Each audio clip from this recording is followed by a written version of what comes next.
Today we're going to talk about such a fundamental thing in marketing that is important for the hobby marketer, just a person that is interested in marketing. Obviously, if you are a marketer, this is also really, really important stuff. It is the framework that you can base all other marketing on and all your marketing activities. It will also tell you how to prioritize those activities, making sure that you spend your marketing spend and time in the right place. And that is, so you can talk a little bit about why it is as well in the decision process, but I'm going to bring up a little presentation here, get my graphics out of the way. And that is life cycle marketing. We're going to tie this word that might be strange and I haven't heard this before for some people. Other people might have heard it before. I'm going to put this life cycle marketing in the context of your buyer's purchasing decision. So it's all about your buyer. It's not really about you as a business owner or a business. But it's how can you market the best way possible to get that click or website visits, etc., to become a paying customer. And we're absolutely not talking about forcing anyone to buy anything from you, because that will not work. But how can we do optimize this buying process in such a way that it benefits you and the client, because they do need your product. We're talking about the clients here that need your product or your service. Yeah, so this is me. I'm a founder of Pine Tree Marketing. We are based in Cape Town. I'm originally Norwegian.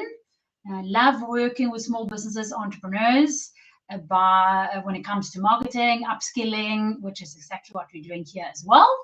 And if you have any questions along the way, please use the chats. We are live on various platforms at the moment. So whichever platform you are on, use the comments field or the chat field or whatever is available on your platform. I will have a look out for questions during this session, also afterwards. If you're watching the review, which I know a lot of people are doing as well, you are still welcome to pop in your questions and we will answer them afterwards. You can also contact us via email or chat or however you want to with any questions that you might have. We love sharing what we do. That's why we have a passion for it, I guess. So let's have a little look at online buying and the customer journey. So I'm going to show you, I'm not sure if you can see my little screen here. Let me just, so I have, I'm going to show you. Let's see if this works. No, it doesn't. But what it does is that it shows you what a buying journey looked like traditionally and what it looks like now. So what we had more of a linear process where the people go through an awareness stage, familiarity stage, consideration phase, a decision phase, and then the loyalty phase, which is not always included. But this model is really, really old. It's really, really old. So it hasn't really, if you look at it that way, you're not really adapting to how a buying purchase is at the moment. Why is the buying purchase different? Well, because we have a lot more access to tools and we have a lot more access to information. So in 2009, McKinsey came with a survey where they started looking at the buying journey in UI. Well, again, what they came up with is that the customer has now become a researcher. So they research a lot more. This, again, comes with accessibility of information. Just in when I studied marketing, I don't know, 10, 15 years ago, there was no Facebook. And this linear model that I first mentioned was even before Facebook. So obviously things have evolved. Google has become a lot better. We have AI that is there helping us write and type and find information and sort information. We have reviews. We are a lot more concerned about what other people say about someone's product or service than what they say themselves. So what I'm saying about my services is less important to my customers than what my other customers are saying. So we have a lot more access to all of this information, which makes the buying journey look a little bit different. So we have become researchers. So the buying process is no longer linear. It's not about creating the attention in the beginning of the buying process and maybe give a good offer at the end. Which used to be like, okay, we have 10 alternatives. I need this product. I have 10 alternatives. And as time went by, we sort of pick one out, not relevant, until we end up with one. It's not the case. Now people have some alternatives. Oh, I might be interested in this. And then they go back and they research it. And then a couple of other alternatives come in. And then maybe the original falls out. And it's a little bit more of a circular process. So the decision doesn't look the same. We have to understand this when we do marketing. If we only focus on the awareness, we will miss out on the rest of the journey, and we will disappear from the as maybe an option to purchase from us. So it's really, really important to see what can we do along that decision journey of the customer to make sure that we keep top of mind and that we will be a good option for your customer. So that is what it's all about. That online buying has changed. Customer journey looks different. And if we're not keeping up with that, we will fail. And typical symptoms of failure, I don't really like that word though, but that would be, but it can be quite detrimental because you can run out of money, not get any clients from your marketing activities. You become despondent, you're not motivated because you're not getting results. One simple reason can just be that you're only focusing on awareness. I'm saying that because it's quite a normal symptom that we see. People focus on awareness only, or they're pushing too hard on the final sales when people are still making decisions. They're still doing research, and you might put them off. So that is quite important to be aware of. We're obviously going to look into what this looks like as well. But here are some stats. 96% of people visiting your website or social channels will not buy straight away. There's different versions of the stat out there, so you will find that online. But if you expect immediate purchases from your ads, from your organic posts, from the stuff that you put out there, you will be disappointed.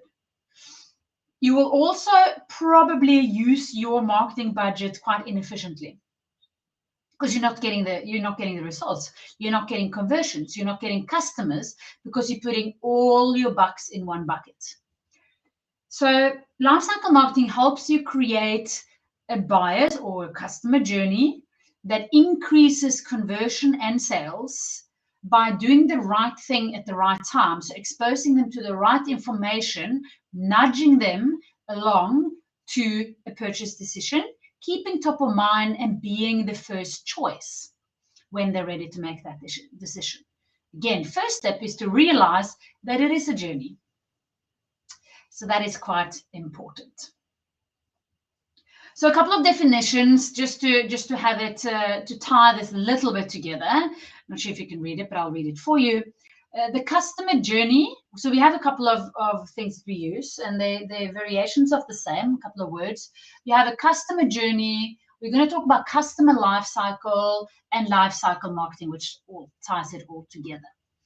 And we're going to look at these. We're going to put them on top of each other. So I'm going to show you a little bit later how the customer journey flows and what you should think as a business to do your lifecycle marketing on top of that. So the customer journey is the complete sum of experiences that your customers go through when interacting with your brand.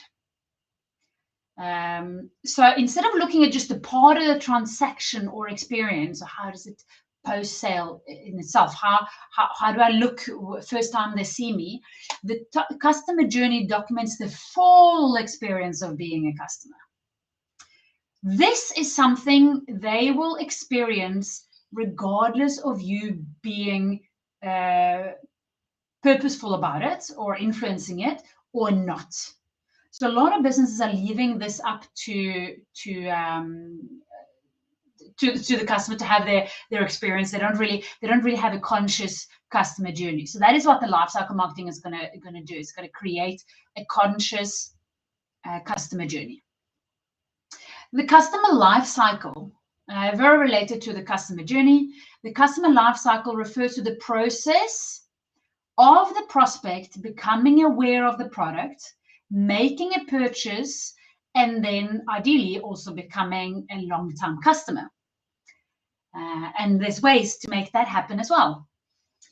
We have divided this process in 3 stages, and we're going to look at that as well, putting all of these on top of each other a little bit later. Capture leads, convert clients, and create fans. Each of these steps have different goals, and we will see a little bit more on the next page as I'm mentioning there. Then we have lifecycle marketing. Now, lifecycle marketing is your marketing activities that help you create a buyer's journey that increases sales or conversions, as we like to call it in the marketing world, through nudging your potential buyer to a purchase decision. So you have a customer journey that you can be conscious of or not. The customer goes through what we call a life cycle. So it's a process they go through. And life cycle marketing is what you do along the way. So that is your activity. So that's the one you can really work on from your side. And that's your priority, where your priorities get set, and it all leads to a better customer journey, which leads to more sales. So here we're putting it on top of each other. So the customer journey stage, they realize that they have a problem. There is some form of awareness. Then there is quite an extensive consideration and especially consideration stage. This is where the researcher comes in. The researcher customer will, in the consideration phase, will be alternatives going in and out. They will have a lot more questions about your product, about if they need it or not. Is this something I want? Is it not? And then you have a decision phase. And then we have the retention and loyalty stage as well. How the lifecycle marketing focus maps on top of that. Now you see that the part of collecting leads we need to do in the problem and awareness stage.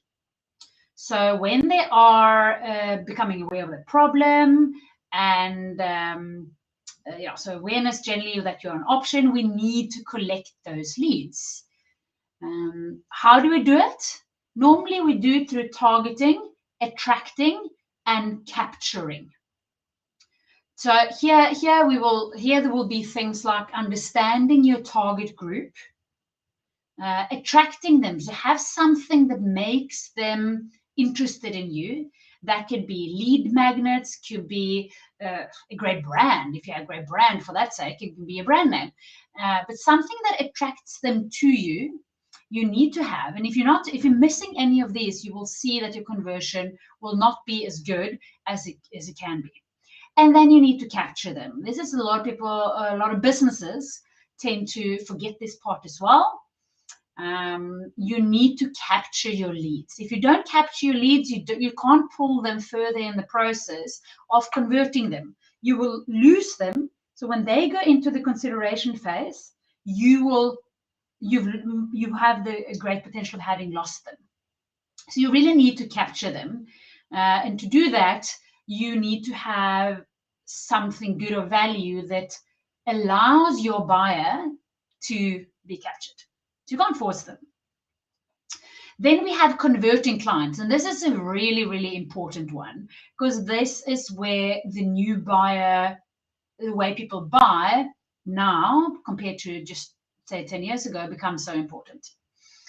The consideration phase. This is a lot longer. than what it used to be. Because of the researcher, they want to be sure they have access to a lot of information, and they will see what other people think about you.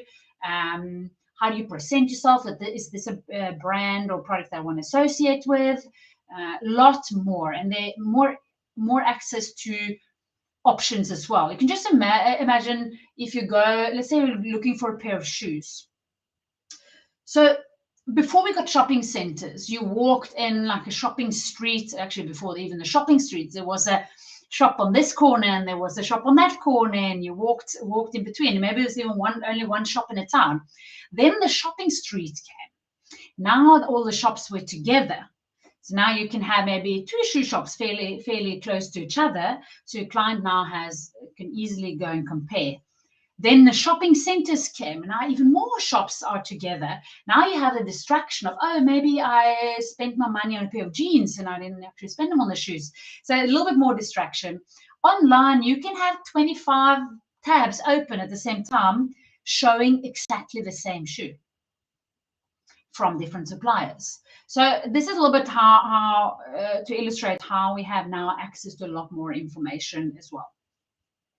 So converting clients become quite important. You have to have them captured.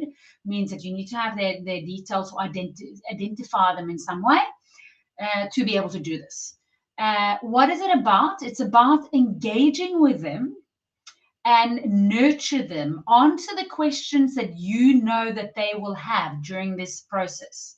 So you need to understand your customer journey. You need to understand what your client is or your potential customer is considering, and you need to put in your effort on answering those questions, being where they look for information, etc. So it's quite important, a very, very important stage that needs a lot more attention than what it gets. Then we have offer. So we need to offer people first of all, the right thing at the right time. So say you're a pet shop or pet food shop supplier, and someone is interested in your cat food. Now, you don't really want to suddenly, when it comes to it, offer them 20% off the dog food, because you're sort of messing a little bit with the offer, and they might go somewhere else. So you want to make sure that the offer is right. You want to make sure the offer is coming at the right time. So not too early and not too late. So, and this is something you test. As you go, you test and see how you do. If you don't map out the process, you also don't have anything to test. Don't think that you need to get this all right at once. You do not. Then you need to close the client. So you mustn't be scared of closing them, but they need to go through with a decision. That needs to be easy for them to do. So don't give them too many options. If I'm looking for a pair of shoes, give me an easy checkout for the shoes that I'm interested in. Don't suddenly ask me if I want any of these 10 shoes, and you add another 9 options for me, because then I might be confused. Then we have the retention phase and the loyalty phase. This is where we want to create fans. And remember, this is all elements that you should invest in. I will a little bit later, I think, go through the priority path as well. Or it might actually not be in this one. Well, we'll see. But what that tells you, how to prioritize this, tells you to start with this stage. So your marketing effort should start here. If you have existing clients, you want to make sure that you deliver, impress, and multiply. This is your shortest way to getting a sustainable income or sustainable influx of new leads. If you create fans, they will talk the brand up for you. So you don't have to spend as much money on ads. It will be easier to convert the clients. So this is really a good stage to start to invest in if you're not doing it already. So deliver on promise. Deliver what you promise. Just don't under deliver. Very important. Make sure that the customer feels that you have delivered, not just you. So if you sent a pair of shoes that looked blue on the website and then they're actually a client thinks that they're purple, they will be disappointed. So deliver. Then you can impress. So that is also quite important, because this is how you're gonna make sure that you will be able to multiply. So impress the client. Do something extra. I don't know, personalized thank you note with a delivery. Discount on the next purchase. Get someone to phone them up and ask if when you know your parcel is delivered, to ask if it met with their satisfaction, etc., etc. But something to impress them. You will know what that is, or you will have to figure it out. Again, you don't have to know, but you will figure it out. It can be more information. It can be a lot of different things. It doesn't have to be anything that costs money. Then multiply can be done a couple of ways. You can have repeat purchases from the same person, or you can have one person that talks to another person, so you get a new client. This all ties back into the attracting and capturing new leads. So it all ties back into that. It's no longer linear. So why do you need lifecycle marketing? You need to facilitate and support the buying process of your customers. You need to do so to help them get to the purchase. People also get very, very sidetracked. I don't know about you guys, but I have a lot of these. Okay, I'll take my phone and I'll take a picture of that ad and I'll attend to it later. I'm not captured. First of all, I'm going to forget to attend to it. You haven't captured my details because I'm just screenshotting your ad. So it's really important. So you won't be able to help me get to the purchase of what I did show interest in because I screenshotted it. So it's quite important to make sure that you have that opportunity. Again, a share is not a sale. You don't know. You don't have the opportunity to necessarily communicate with them again. A like is not a purchase. Isn't it interesting how a lot of these social media agencies will say, oh, but you got so many likes and so many shares and so many followers and clicks, the other two there as well. And then at the end of the day, you're like, but yeah, it looks great, but where's the client? This is why you need to do lifecycle marketing. You need to understand that it's not only about these things. A follower is not a customer. A click is not a lead. So you need to make sure that you have all these steps in process, these processes and actions in place to be able to get to the purchase, because the purchase is what's going to create a sustainable business for you. So that's quite important to understand, and will take away a lot of frustration as well from all of those businesses out there that generate all these shares and likes and followers and clicks and all of that stuff, but not getting the business. And I also promise it's a lot easier to close or to sell to a potential client if they are referred from someone else. If someone else already has said, oh, I worked with Pine Tree Marketing and they were great, they had such nice service and they really went that extra mile, it's going to be a lot easier for me to sell to them, obviously, if they need my services. Because I'm not going to force them to need my services.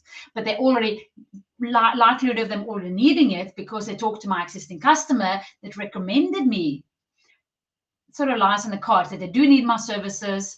I already created some kind of trust because I was recommended. It wasn't my company talking to the client, telling them how great I am. There was someone else saying, hey, these people are quite good. You should talk to them. A lot easier to sell to than to have to go via someone who just liked your page or liked your post, etc. Or visited your web page and it's just a stat on your Google Analytics. So this is putting a little bit in context here as a framework and seeing how it all ties in together. So this is a lifecycle marketing framework. You will see the same elements that we talked about earlier. It's collecting leads, converting clients, and creating fans.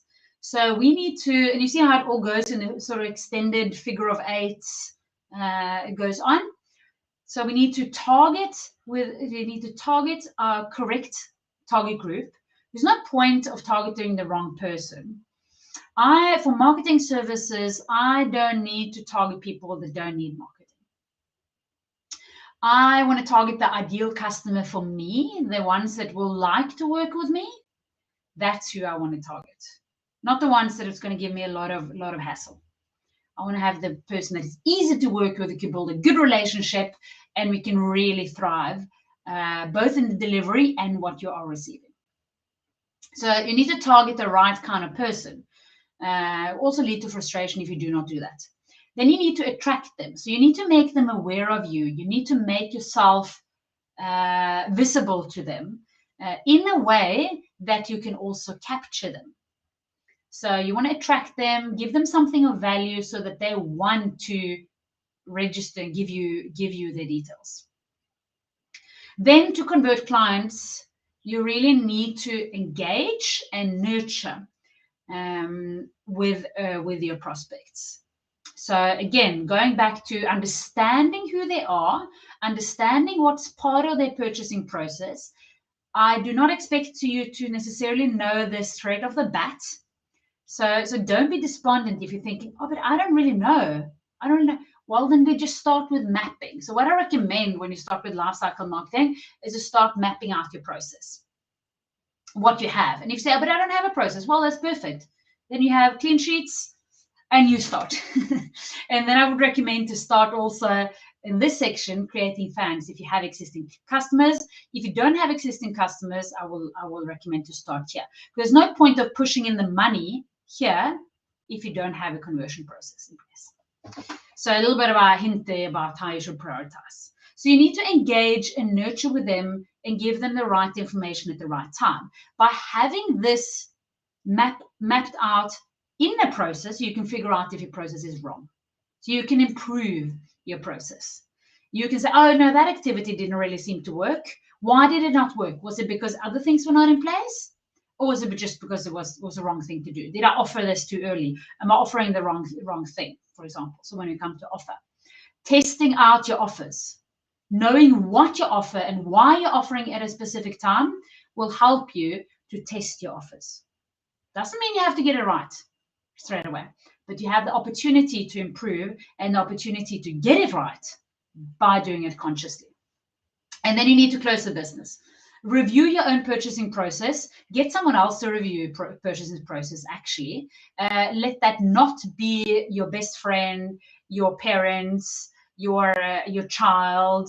Let it be someone else, someone that will be objective, someone that doesn't dig you and love you for just because they're your family. They will be too much of your fan to give an objective opinion about it. So have a review of your closing process, because it is an important part. If you're not getting it right, you won't close the business, you won't get sales. And again, once you're mapping out the process, you will see where people fall off. It will be more obvious. Oh, the closing process is not working. Okay, let's put some effort and attention into that, instead of just pumping all the time that I have in creating a new ad. Let me use my time to look at my closing process. Then we have in creating fans. We want to deliver. Again, you want to deliver what they are expecting, not just what you think they're expecting. You want to impress them. So you want to make sure that you go above and beyond. So you don't just want to deliver, you want to impress. If you're going to create fans, you need to do a little bit more. And you want to multiply. Again, that is either getting repeat business from the same customer. So then they're sort of becoming a lead again.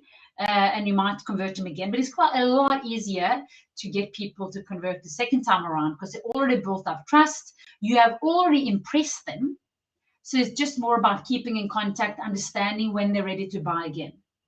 Or you can multiply by getting referrals from them, getting reviews that close other clients that they don't even know about. So I can leave a review on a product, on a purchase platform, someone I don't know see that review and say, okay, this is a good service, so I trust them.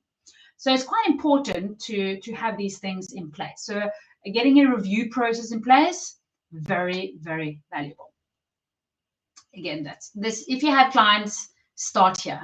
If you have any clients, just start here, creating these processes, and then work your way backwards. You need to have a collection process or a capture process as well. Quite important. So how do you create an amazing customer journey? You have to start mapping your activities throughout the customer lifecycle. So going back to the previous one that I was showing, let me see if I can go back to it. Going back to, this is going to be my last slide. Go back to this one and map out, what am I doing on targeting? And if you do nothing, it's fine. It's not about judging that you're not doing anything. It's about identifying, what am I doing on targeting? Is my targeting good? You can always evaluate that afterwards. What am I doing on attracting? Am I attracting clients? What am I doing on capturing? How am I capturing clients? Efficiently? Do they get stuck in some random Excel sheet? I promise you, Excel sheets are not great for capturing. You want to capture them. You should have a CRM system. I recommend a CRM system, customer relationship management system, so that you can capture all your details. One of the biggest reasons why leads are not converting is because it's not an efficient capturing process. I'm going to also give you this resource while I'm done with that. This is a mapping tool. The one I popped up now is a mapping tool that you can use to help you map out your customer journey. So then you look at, what am I doing under the engage? Am I doing anything? Can I do more? Am I doing enough? Am I doing the right things at the right time? What am I offering when? Again, what is my closing process looking like? How is my delivery experience? How do I deliver? How do I deliver? And what do I do? You know, is it a speed service? Is it a snail service? How do I deliver? Do I keep the customer informed along the way? Expectant delivery of is then and then. Or if it's a service, are you outlining your delivery process to the client so to set clear expectations of what's going to happen when? What are you doing to impress the clients? And what are you doing to multiply? And remember, there's two ways to multiply. Repeat business. Are you asking your clients for referrals? Are you asking them to leave you reviews? If you're not doing that, that's really something you should look into. And again, are you following up with them after purchase to figuring out if they need anything else? Service as well. Maybe there's a service that is a repeat, getting a repeat retainer in instead of selling something every time again and again and again. You can multiply. So that is quite important. Use that mapping tool if you want to start mapping out your customer journey. I recommend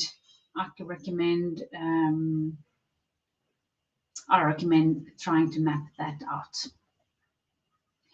So with that, that was the last that I was planning to go through in this session. I don't know if there's any questions. I don't think there's anyone coming in on the chat so far.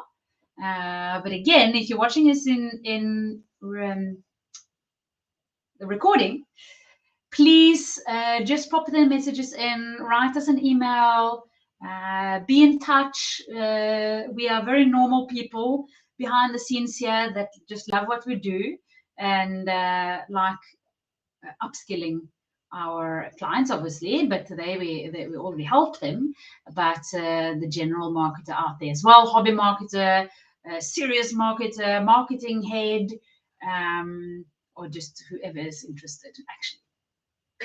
So let me know if there's anything, or let anyone on my team let anyone on my team know if there's anything, and I hope to see you again next time.